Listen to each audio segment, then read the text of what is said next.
Hi, நான் Maheswari. TN TET paper 1 paper 2 எக்ஸாமினேஷனுக்கான notification TRB சைட்லேருந்து ரிலீஸ் பண்ணியிருக்காங்க. ஸோ அதை பற்றி நம்ம டீட்டெயிலாக பார்த்துடலாம். அதுக்கான குவாலிஃபிகேஷன் என்ன, சிலபஸ் என்ன, எக்ஸாம் பேட்டர்ன் பற்றி நம்ம டீட்டெயிலாக பார்க்கலாம். பார்த்திங்கன்னா நோட்டிஃபிகேஷன் வந்து நேற்று தான் ரிலீஸ் பண்ணியிருக்காங்க.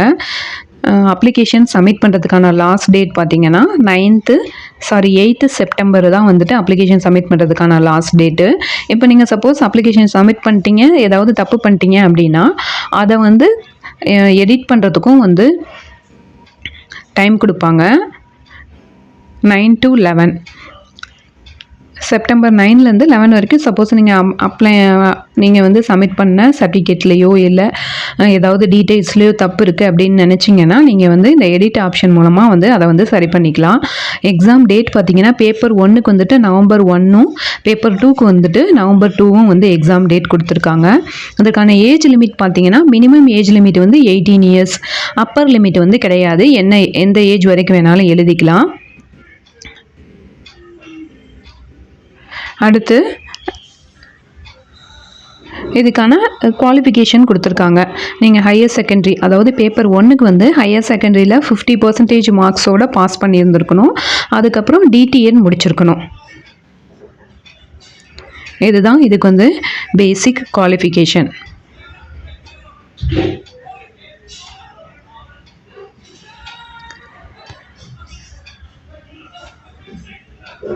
இப்போ பார்த்தீங்கன்னா படிச்சுட்ருக்கோங்க, இப்போ டிடிஎட் படிச்சுட்ருக்கவங்க கூட எழுதலாம். ஃபைனல் இயர் படிச்சுட்ருக்கோங்க, இது வந்து எழுதலாம். ஆனால் இந்த பேப்பர் 1 சப்போஸ் பாஸ் பண்ணுற சர்டிஃபிகேட் வந்து வேணால் உங்களுக்கு மேலே தான் எக்ஸாம் முடியும் இல்லையா, முடிஞ்சதுக்கப்புறம் வந்து அந்த சர்டிஃபிகேட்டை இஷ்யூ பண்ணுறதா கொடுத்துருக்காங்க. அப்படி இல்லைன்னா இந்த கம்பைன்டு கோர்ஸ் இருக்கும்ல, பிஎடும் டிடிஎடும் சேர்த்து படிக்கிற இந்த கம்பைன்ட் கோர்ஸ் படித்தாலும் வந்துட்டு நீங்கள் படிச்சிருந்தாலும் நீங்கள் வந்து இதுக்காக அப்ளை பண்ணலாம். அடுத்து பார்த்தீங்கன்னா பேப்பர் 2க்கு வந்துட்டு நீங்கள் எனி டிகிரி படிச்சிருக்கலாம், ஏதோ ஒரு டிகிரி படிச்சிருக்கலாம். ஏதோ ஒரு டிகிரி முடிச்சுட்டு பிஎட் முடிச்சிருந்தீங்கன்னா நீங்கள் வந்து இதுக்கு வந்து அப்ளை பண்ணலாம். இதில் புதுசாக என்ன கொடுத்துருக்காங்க அப்படின்னா பிஇ முடிச்சிருந்தாலும் அவங்க வந்து பிஎட் படிச்சிருந்தா வந்து எக்ஸாமுக்கு வந்து எலிஜிபிள் அப்படின்னு வந்து கொடுத்துருக்காங்க. ஃபஸ்ட்டு வந்து இப்படி தான் சொன்னாங்க, பிஇ முடித்தவங்களும் இந்த எக்ஸாமுக்கு எழுதலாம், எலிஜிபிள் மேக்ஸு இல்லைனா சயின்ஸ் படிச்சிருந்தா அந்த மேஜர் வச்சு எழுதிக்கலாம் அப்படின்னு ஆல்ரெடி சொல்லியிருந்தாங்க. அப்புறம் இல்லைன்னாங்க. இப்போ மறுபடியும் வந்துட்டு இந்த நோட்டிஃபிகேஷனில் பிஇ முடித்தவங்க வந்து எழுதலாம் அப்படின்னு வந்து கொடுத்துருக்காங்க. அடுத்து பார்த்தீங்கன்னா இது வந்து எக்ஸாம் பேட்டர்ன் பார்த்தீங்கன்னா 150 மார்க்ஸுக்கு இருக்கும். இது வந்து எலிஜிபிலிட்டி டெஸ்ட்டு தான். 150 மார்க்ஸுக்கு இதில் வந்து சைக்காலஜி வந்து 30 மார்க்ஸுக்கு இருக்கும், தமிழ் வந்துட்டு 30 மார்க்ஸுக்கு இருக்கும், இங்கிலீஷ் 30 மார்க்ஸுக்கு இருக்கும், மேக்ஸு 30 மார்க்ஸுக்கு எழுதணும். என்வரான்மெண்டல் ஸ்டடீஸ்னால் என்னென்னா சயின்ஸ் 15 மார்க்ஸுக்கும் சோஷியல் 15 மார்க்ஸுக்கும் இருக்கும். அதுதான் என்வரான்மெண்டல் ஸ்டடீஸ். பேப்பர் 1ல் எக்ஸாம் பேட்டர்ன் இப்படி தான் இருக்கும்.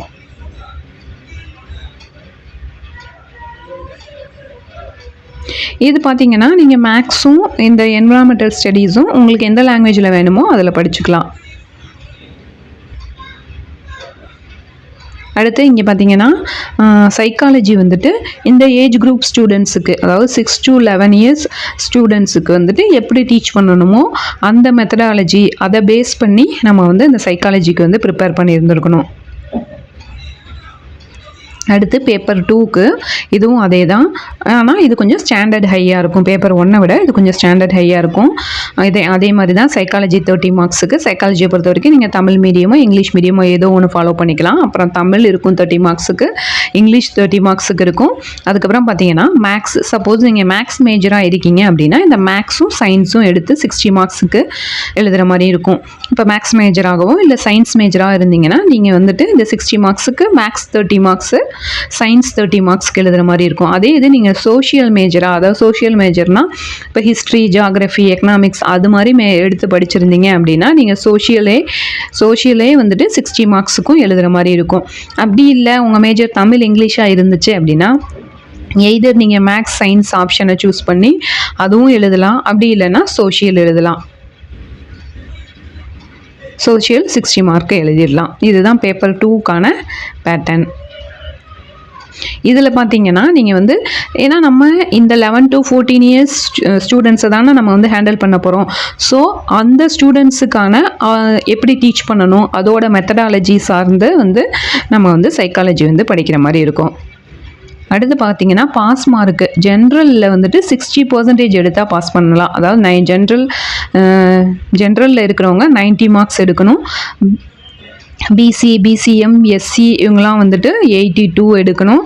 எஸ்டி வந்துட்டு 60 மார்க்ஸ் எடுத்தால் போதும். 40% எடுத்தால் போதும். அவ்வளோதான், எல்லா டீட்டெயில்ஸும் சொல்லிட்டேன்னு நினைக்கிறேன். நான் இன்னொரு வீடியோவில் சிலபஸ் பற்றி நான் உங்களுக்கு டீட்டெயிலாக சொல்கிறேன். ஸ்கூல் புக் தான் மெயினாக இதுக்கு. நீங்கள் 6 to 8ன்னு சொல்லுவாங்க பேப்பர் 1க்கு. நீங்கள் பேப்பர் 1க்கு வந்து ஃபஸ்ட் ஸ்டாண்டர்ட்லேருந்தே படிக்கணும். ஃபஸ்ட் ஸ்டாண்டர்ட்லேருந்து ஒரு 8 வரைக்கும் படிக்கணும். நீங்கள் ஆல்மோஸ்ட் ஒரு 10th வரைக்குமே ரெடியாக இருந்துக்கங்க. ஏன்னா நம்ம எதுக்கு வேணால் ரெடியாக இருக்கணும் இல்லையா. 8 வரைக்கும் படித்தா பேப்பர் 1க்கு ஓகே தான். ஆனால் நீங்கள் ஆல்மோஸ்ட் அது வரைக்கும் ரெடியாக இருந்துக்கங்க. அதே மாதிரி தான் பேப்பர் 2க்குமே நீங்கள் வந்துட்டு 6th to 12th வரைக்கும் ரெடியாக இருந்துக்கோங்க. இப்போ 11th 12th வந்து ஃபுல்லாக உங்களால் தரவு பண்ண முடியல அப்படி வேணாம். 11th 12th ஃபுல்லாக தரவு பண்ண வேண்டிய அவசியம் கிடையாது. ஆனால் 10th வரைக்கும் தரவாக இருந்துக்கோங்க. ஆனால் 11th 12th தேவையான டாபிக்ஸ் மட்டும் கவர் பண்ணிக்கோங்க. ஓகேவா. நான் சிலபஸை பற்றி இன்னொரு வீடியோ போட்டு உங்களுக்கு டீட்டெயிலாக சொல்கிறேன். எக்ஸாம் ஃபீஸ் பார்த்தீங்கன்னா 600.